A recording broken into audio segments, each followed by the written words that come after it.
Tema homili saya pagi ini tentang belas kasihan. Bapak, Ibu, saudara-saudari yang dikasihi Tuhan, apa itu belas kasihan? Belas kasihan adalah suatu perasaan iba, suatu simpati yang mendalam, yang timbul dari hati seseorang ketika tahu, mendengar, atau melihat bahwa ada orang yang perlu ditolong, yang perlu dibantu, yang perlu diringankan bebannya. Sehingga ia merasa wajib berbuat sesuatu. Inilah yang disebut belas kasihan.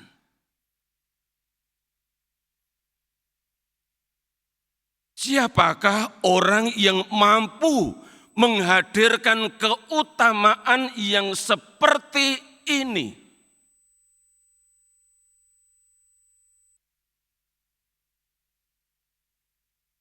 Dari bacaan Injil tadi, Bapak, Ibu, saudara-saudari, kita dihadirkan oleh penginjil Markus, sosok seorang yang hidup dalam belas kasihan.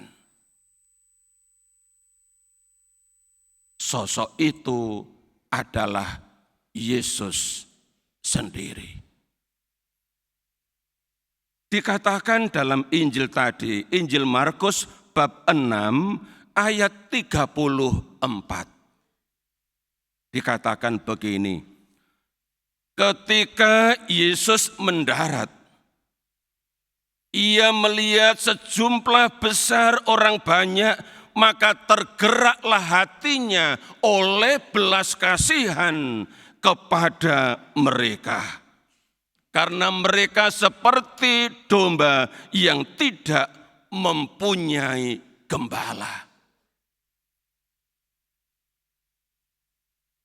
Melihat orang banyak yang datang dari berbagai tempat, ingin mendengarkan Yesus mengajar mereka.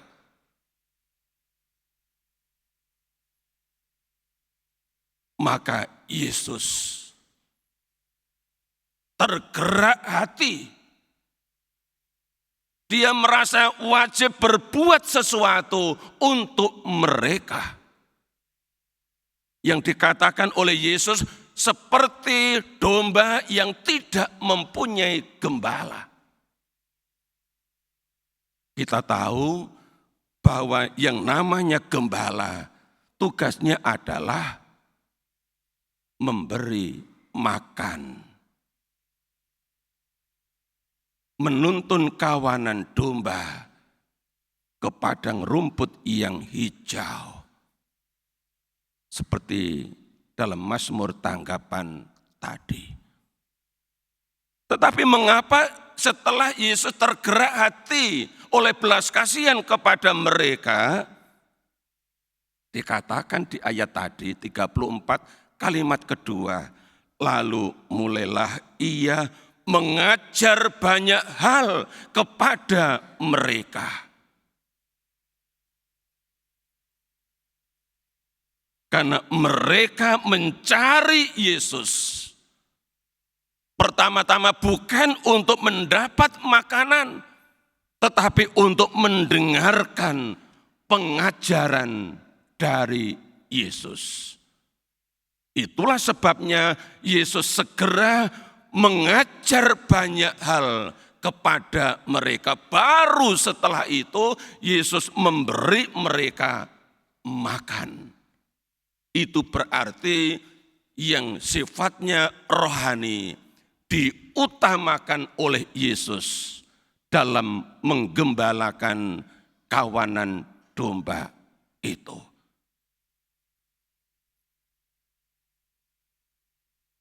Bapak, Ibu, saudara-saudari yang dikasihi Tuhan, di paroki Meruya ini ada banyak anak Katolik yang sekolah di sekolah negeri, yang mana di tempat mereka belajar, mereka tidak mendapat pelajaran agama Katolik.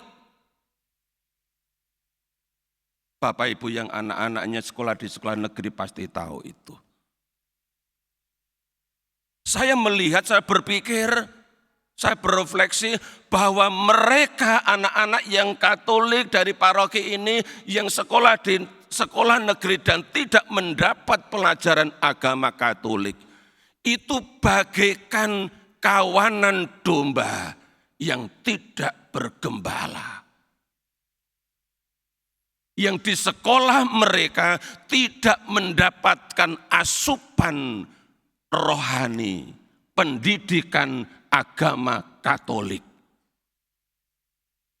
Itulah sebabnya anak-anak Katolik dari paroki Meruya yang sekolah di sekolah negeri, mereka dikumpulkan di GKK.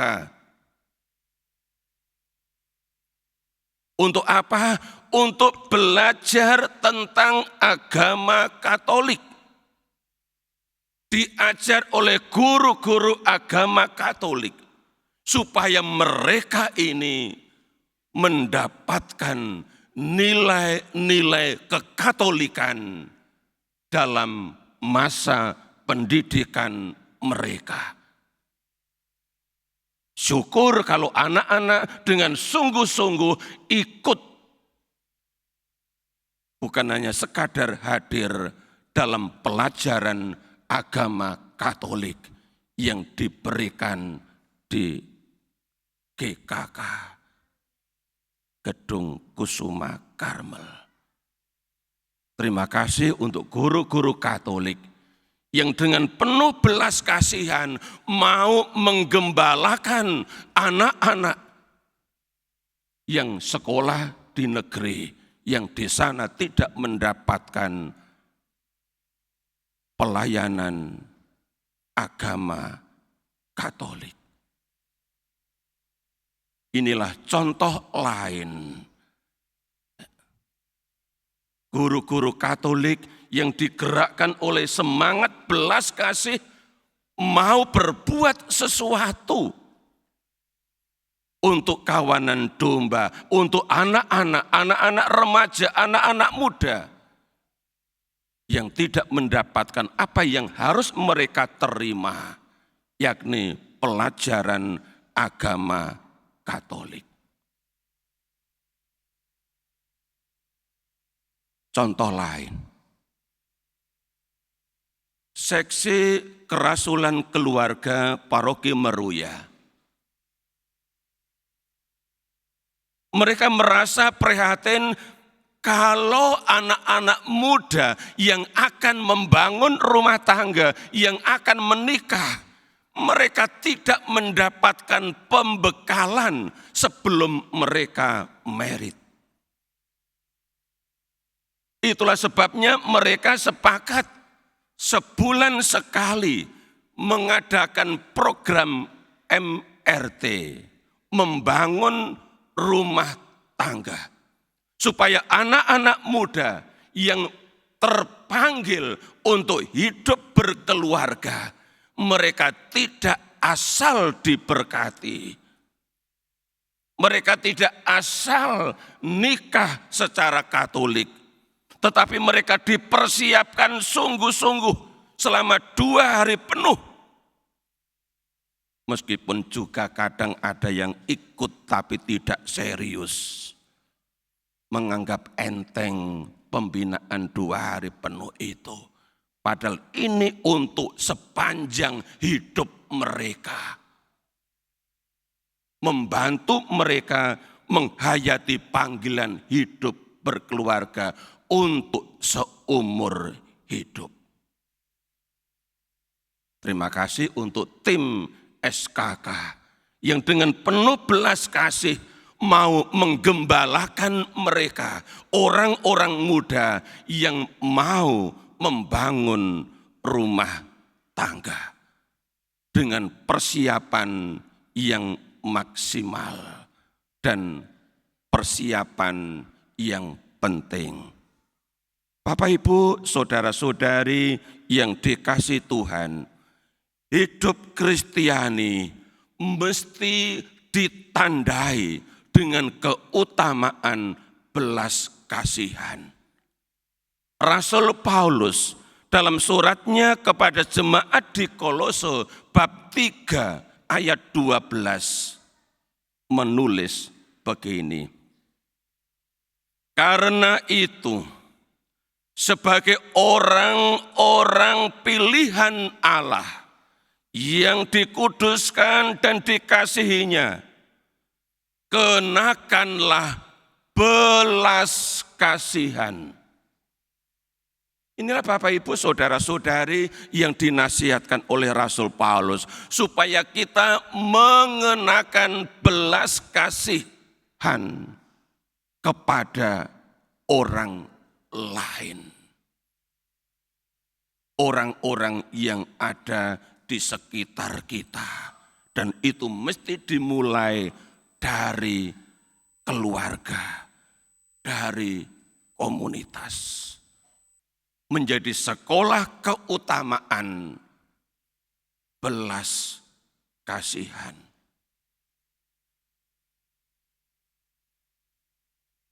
Setiap minggu ketiga di depan pintu utama, di samping pintu kiri dan kanan, itu ada keranjang.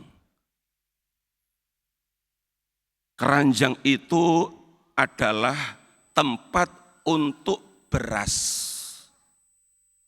yang namanya jimpitan beras. Dilakukan sebulan sekali setiap hari minggu ketiga dalam bulan, mulai kemarin sore dan hari ini. Saya yakin umat yang membawa jimpitan beras dan ditaruh di keranjang itu adalah umat yang hidup oleh belas kasihan. Yang tergerak hati untuk membantu siapapun mereka, tak peduli meskipun tidak tahu siapa yang dibantu, tetapi mau membantu mereka yang sungguh-sungguh membutuhkan asupan nasi beras. Sejauh pengamatan saya tidak banyak yang mengisi jimpitan beras itu. Tapi saya yakin umat yang melakukannya, yang mengisi keranjang itu dengan jimpitan beras, adalah umat yang digerakkan oleh keutamaan belas kasihan. Saya yakin itu tanpa keraguan sedikit pun. Rasul Yakobus dalam suratnya bab 3 ayat 17 mengingatkan kita bahwa orang yang penuh belas kasihan adalah orang yang telah menerima hikmat yang dari atas. Jadi kalau bisa melakukan karya belas kasihan, ini bukan karya karitatif. Ini bukan karya sosial. Ini adalah ungkapan konkret bahwa hikmat yang dari atas, hikmat yang dari Bapa itu mau dihadirkan dalam kehidupan, dalam keseharian terhadap orang yang sungguh membutuhkan tindakan belas kasihan. Semoga Bapak Ibu, saudara-saudari dan saya, kita semua rindu untuk dipenuhi oleh hikmat yang dari atas, dari Bapa, supaya hidup kekatolikan kita juga ditandai oleh keutamaan belas kasihan. Tuhan memberkati.